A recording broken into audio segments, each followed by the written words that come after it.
Previous programs showed us that Keynes believed the cause of the Great Depression was due to insufficient aggregate demand. Well, what was Keynes' solution? To increase aggregate demand through government deficits. But the underlying details regarding both Keynes' analysis and his solution remain controversial. They altered the way we think about economic systems, and this initiated a debate about how our economic system works and what Keynes actually meant. In this program, we're concerned with the debate initially raised by Karl Marx and resurrected by Keynes. Is a laissez-faire market economy stable or unstable? The answer is central to how we interpret Keynes and the policy that we advocate to solve depressions and foster economic growth. The debate is not academic, but begins with the dismal poverty that was part of the Great Depression, an event that was not supposed to happen, but when it did, it wasn't supposed to last so long.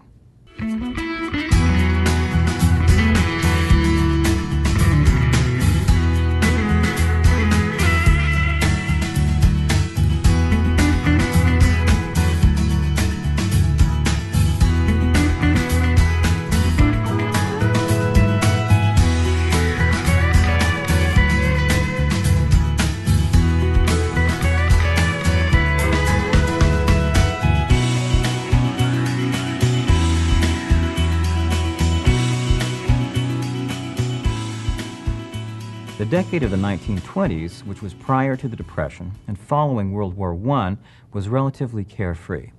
It was characterized by optimism in the future. With the exception of agriculture, the economy boomed. 1 month prior to the stock market crash of 1929, Irving Fisher, a leading economist of the day, stated that America had achieved a permanent plateau of prosperity. In the same year, Herbert Hoover, in his inaugural address, looked forward to the day when poverty in America would soon be abolished. At the time, there was a wide consensus over economic policy. That consensus, expressed in the ideas of classical economics, presented a simple recipe: leave the economy alone. The Depression shook America's confidence in itself, altered forever the role of government in the economy, and generated new ideas about how the economy works. The Depression raised doubts about the underlying validity of laissez-faire. It seemed that classical economic theory no longer was in sync with the world. From the outset of the Depression in 1929 to its depth in 1932, 9,000 banks folded, unemployment rose to 25% of the labor force, industrial production fell by half, 9 million savings accounts were lost, and stock values plummeted by 80%. Foreclosures rose along with suicides and crime. In the countryside, farmers burnt their fields, slaughtered their pigs, and dumped their milk in order to restrict supply in hopes of increasing prices. In the cities, unemployed workers stood in bread lines, factories were idle, banks closed their doors. People lost their jobs, their homes, and perhaps most importantly, their confidence in the future.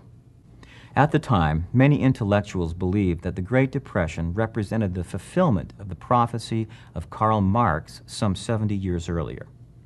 Marx believed that the capitalist system was unstable. Depressions are inherent in a system based not on the satisfaction of human need, but on the pursuit of profit. Pursuit of profit on the one hand, and the displacement of labor by labor-saving technology on the other, would cause depressions to become increasingly severe and unemployment to forever grow until at some point workers revolt. Following the revolution, workers would establish a communist society, a society that Marx envisioned would allow the full and free development of each individual. Keynes, however, rejected Marx's prophecy. He considered Marx's Das Kapital muddled, and Keynes himself disliked the revolutionary solution that Marx advocated. Nonetheless, Keynes conceded capitalism's more objectionable features, which the Depression had accentuated. Those features include the failure to provide for full employment and the arbitrary and inequitable distribution of wealth and incomes. Keynes's purpose was no less than to save capitalism itself. Saving capitalism, however, required changing it. In brief, Keynes sought to unravel the contradiction that the Depression posed, the existence of poverty in the midst of plenty. Still, however, capitalism was not without its redeeming qualities, namely individual freedom, bourgeois culture, material wealth, and so on. Keynes believed that depressions could be eliminated without eliminating individual freedom that made our culture and material wealth possible. Keynes himself made a fortune in the stock market and for the University of London. He was a patron of the arts and a member of the Bloomsbury Group, a literary group that included Virginia Woolf. The historical backdrop to classical economics is in the era of laissez-faire or market capitalism. The new era was the result of the Industrial Revolution occurring in the 1790s and the early decades of the 19th century in Britain. The old mercantilist system of regulation slowed the dramatic increase in the supply of output and the increased demand for inputs that resulted from the introduction of machinery. Entrepreneurs needed to be freed from burdensome regulation. The machine age needed a new policy, and that policy was laissez-faire. Classical economics emerged as a complement to the new economic system. It explained how market capitalism works and legitimized the policy of laissez-faire. In his book, An Inquiry into the Nature and Causes of the Wealth of Nations, Adam Smith asked the following question: why are some nations wealthy and others not? Well, Smith's answer is that the wealthiest nations are those whose citizens have the greatest measure of individual freedom, what Smith called natural liberty. Unimpeded in pursuing their self-interest, capitalists invest, which extends the division of labor, increases productivity, and promotes economic growth. Economic growth provides income to individuals and revenue to governments. If problems arise, they are more than likely the result of government intervention, which slows economic growth. Keynes attacked not the logic underlying classical economics, but with the assumptions. Keynes called his book The General Theory because he believed classical economics represented a special case in which the economy is at full employment. It is not valid for an economy characterized by depression. The classical economist's view of depressions is expressed in the assumptions of Say's law. Say's law may be expressed in two ways. First, supply creates its own demand. In the process of creating goods, income is created with which to buy those goods. Moreover, since wants are assumed infinite, how could there be an excess supply? Second, savings equals investment at full employment. If individuals choose not to consume, they save. This, however, doesn't cause demand to fall, for savings is used to finance expenditures on capital goods, goods used to produce other goods. Keynes also argues that savings equals investment at equilibrium, but not necessarily at full employment. Say's law implies that at worst, depressions are temporary phenomena. Given time, prices will adjust and the glut of goods and resources will be eliminated. Continued unemployment is either voluntary, in which case it is inconsequential, or the result of institutional barriers to price adjustments. The classical view can be presented as follows. Assume for the moment that aggregate demand depends on the quantity of money. The more money in the economy, the more people spend. The higher aggregate demand, the less money in the economy, the less aggregate demand.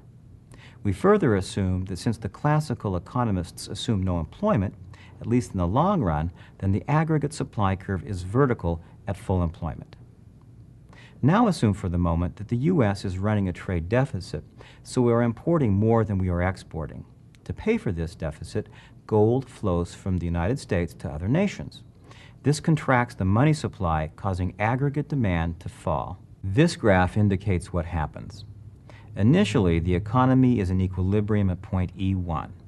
Income is at the full employment level corresponding to a low price level. The contraction in the money supply causes aggregate demand to shift downward. What has changed is prices. Prices, or more precisely the price level, have fallen. So long as markets are allowed to work, that is, so long as prices are allowed to adjust, there is no need for government intervention.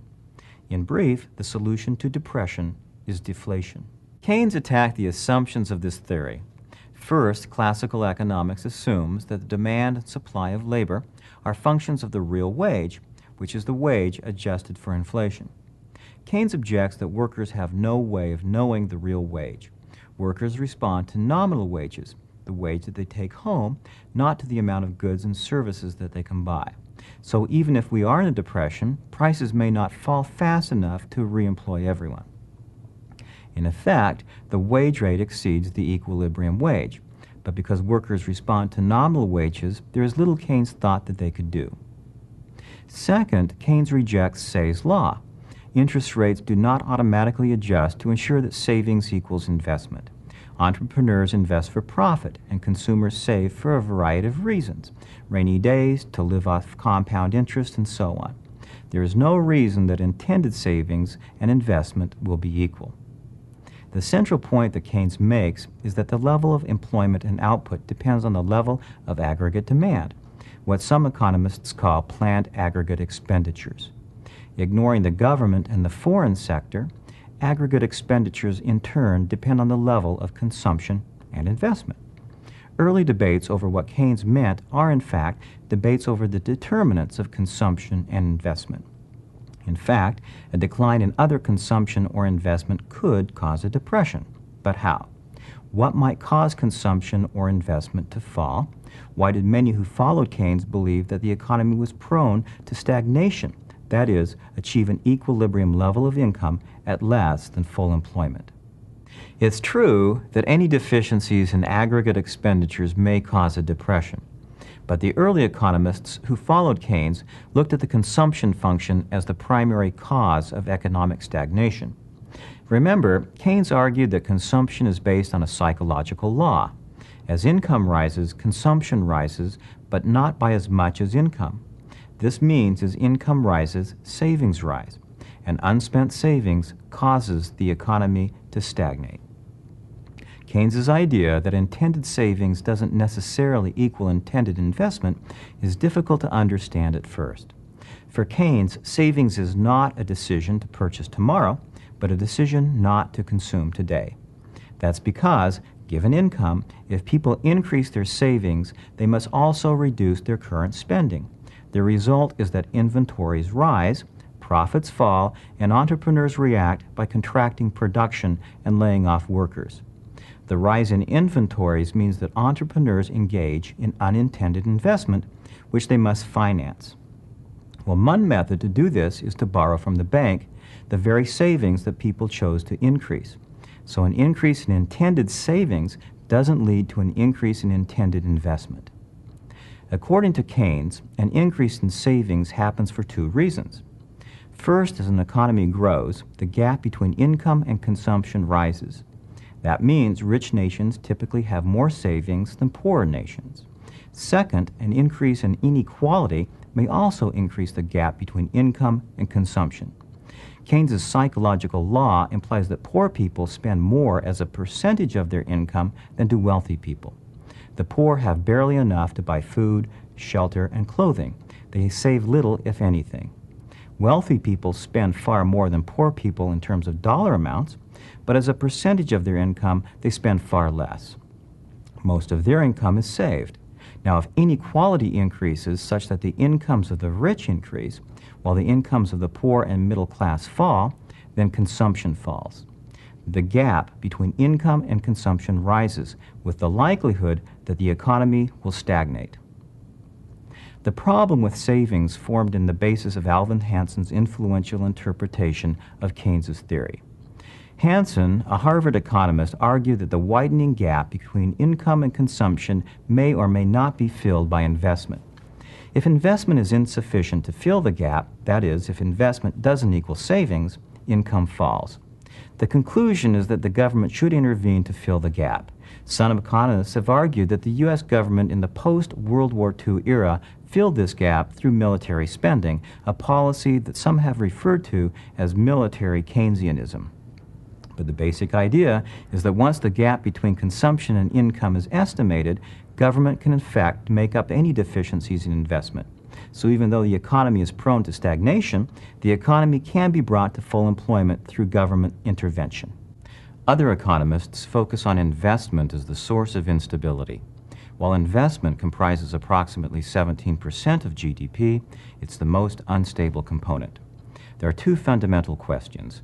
Why is it unstable, and what determines investment? Keynes offers two reasons for the instability of investment. For Keynes, investment is based not so much on the rate of interest, but on expectations, or what Keynes called animal spirits. The term animal spirits is a curious one, but by animal spirits, Keynes means people's expectations in the future, that is, the degree of optimism or pessimism. If entrepreneurs are pessimistic about the future, they expect that any investment they undertake will lose money, and so they won't invest. If investment falls, aggregate expenditures fall, and through the multiplier, output and employment fall even more. The result is depression. Second, Keynes argues that changes in the organization of business has made the economy less stable. In the 19th century, partnerships and small proprietors were the most common form of enterprise. These businesses financed investment out of personal savings or loans from banks. Financing investment out of personal savings or from loans implies a personal commitment on part of the entrepreneur to their investment. An entrepreneur who built a business from the ground up does not easily leave the business when times are bad. In this sense, the personal commitment of the entrepreneur made the economy more stable. Well, that changed with the corporation. Corporations finance investment by selling stocks, which are certificates of ownership. This means that while the individual can easily sell stocks, society can't easily liquidate its commitment of resources. Stockholders can forgo their commitment to General Motors by selling their stock, but society can't forgo its commitment of the machines and the buildings.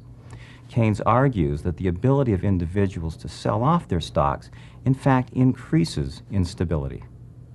While Hansen focuses on consumption as the cause of the gap, Shackle focuses on the unlikelihood that investment will fill the gap. Shackle's own interpretation is disturbing because it suggests that economic stability is a dream and that instability is the rule. The source of instability is with investment. Investment represents the purchase of capital assets and inventories in order to make profits. Entrepreneurs weigh the marginal efficiency of capital, sometimes called the internal rate of return, against the rate of interest. Well, to keep things simple, the marginal efficiency of capital can be thought of as the ratio of profits over costs. It's a way of expressing the profitability of an investment in terms of a rate of return, just like the interest rate. If the marginal efficiency of capital exceeds the rate of interest, entrepreneurs invest. If the marginal efficiency of capital equals the rate of interest, the entrepreneur is indifferent. And if it's less than the rate of interest, entrepreneurs do not invest. Note, however, that the anticipated revenue is the expected revenue. Shackle argues that this expectation is uncertain. This means that there is no way with any certainty to estimate the benefits of an investment. So in some sense, investment is an irrational activity, or at best, it's semi-rational. Given this interpretation, investment is inherently unstable. The general theory becomes a theory of disorder. As we will see later, this view is completely rejected by a modern theory, the rational expectations approach. The neoclassical synthesis, which we shouldn't confuse with neoclassical microtheory, brings together Keynes's ideas about the determination of national income and the classical assumption that prices are flexible. The synthesis has evolved over a considerable period of time, and today is the most widely accepted interpretation of Keynes. Its idea is that Keynes's theory is a special case of classical economics, rather than Keynes's view that classical economics is a special case of the general theory. This interpretation attributes depression to the inability of wages and prices to fall, or at least to fall enough to restore full employment. In other words, depression is the result of wage and price rigidity. Depression is a situation of disequilibrium. Once wages and prices are allowed to adjust, full employment is restored. So how does this happen? Well, there are two mechanisms that restore the economy to full employment, both resulting from declines in the price level. First, as the price level falls, people see their cash reserves and other dollar-denominated assets become more valuable. This increases in wealth. That leads people to spend more. So as the price level falls, spending rises, and we move down the aggregate demand curve. This is known as the real balance effect or the Pigou effect. Still, however, depending on the shape of the aggregate supply curve, the real balance effect may be insufficient to restore full employment. We can show this in this diagram. At P0, aggregate supply exceeds aggregate demand. There are far more goods and services available than people want to buy at current prices. But as the price level falls, people's wealth increases, which leads them to spend more. We slide down the aggregate demand curve until we achieve a new equilibrium price level at P1. But note that at P1, while we're in equilibrium in the short run, we are not at full employment. Fortunately, though, we are saved by a second mechanism. If workers accept lower wages, the aggregate supply curve shifts down and to the right, resulting in a restoration of full employment. With lower wages, entrepreneurs reduce prices and the price level falls to P2. This theory views depression as a situation of wage and price rigidity. Depressions are a short-run phenomenon. Keynes's theory is no longer general, but a special case of classical economics, a case of disequilibrium. Government intervention may help speed the process, but such intervention is not necessary to restore full employment. Post-Keynesians take issue with the neoclassical synthesis. They believe that the economy is in fact unstable and that Keynes's theory is not a special case of classical economics. From their perspective, there is more to the theory of depression than price rigidity. Post-Keynesians believe a fall in the price level can't restore the economy to full employment, so the neoclassical synthesis clouds Keynes's theory. Now, what are some of the post-Keynesian objections? Well, first, the neoclassical synthesis implies that depressions result from wage and price rigidity. Unemployment arises because workers refuse lower wages. Joan Robinson, though, takes strong issue with this viewpoint. Joan Robinson was among those closest to Keynes. She worked with him on the general theory and made major contributions to the theory of monopolistic competition. She felt Keynes's ideas had been misconstrued. She referred to the view that workers are responsible for their unemployment because they refuse to accept lower wages as bastard Keynesianism. The neoclassical synthesis implies that workers are responsible for their unemployment, not society. Keynes believed that the Great Depression was not the fault of workers, and no amount of fall in wage rates would be sufficient to put people back to work. That's because a fall in money wages may not necessarily reduce real wages if the price level is falling faster than the fall in money wages. Second, if entrepreneurs believe they can hire workers for less tomorrow, why hire them today? And third, if entrepreneurs are pessimistic about the future, why would a decline in wage rates induce them to hire workers anyway? The post-Keynesians stress that Keynes introduced uncertainty in the problem of economic instability. A fall in the price level may lower expectations, so there's no reason to think that deflation will restore the economy to full employment. The post-Keynesians follow Shackle in the belief that investment spending is dependent on expectations that are fundamentally uncertain. Post-Keynesians also think the neoclassical synthesis ignores the way in which investment is financed. Investment involves at least two decisions. First, what kind of assets to hold. For example, the decision to invest is a decision to purchase a capital asset, which includes a factory, a machine, a business, or inventories in order to generate a profit. Second, entrepreneurs must decide how to finance assets. Should they use retained earnings, sell stocks, or sell debt? Debt is preferred by many businesses because tax laws allow businesses to deduct interest. Entrepreneurs invest for the purpose of earning profits, which is the difference between revenues and costs. Revenues, though, are subject to market conditions and are therefore uncertain. As long as revenues increase, firms have sufficient income to cover costs. But what happens when market conditions change and revenues are insufficient to meet expenses? In this case, firms have several options. They may renegotiate wage contracts or sell assets. They also may go to creditors to try and extend the repayment schedule or reduce interest rates. If creditors are unwilling to renegotiate, the firm must sell assets, so buildings, machines, inventories are put up for sale to raise cash to pay debt. If many firms are in a similar situation, asset prices collapse, which triggers a debt deflation. Given the uncertainty of revenue and the use of debt to finance investment, investment is unstable. So post-Keynesians believe that government should intervene to stabilize the economy. Government deficits generate incomes enabling businesses to meet their debt obligations. Let's review. First, we noted that the debate over macroeconomics is a debate over whether the economy is stable or unstable.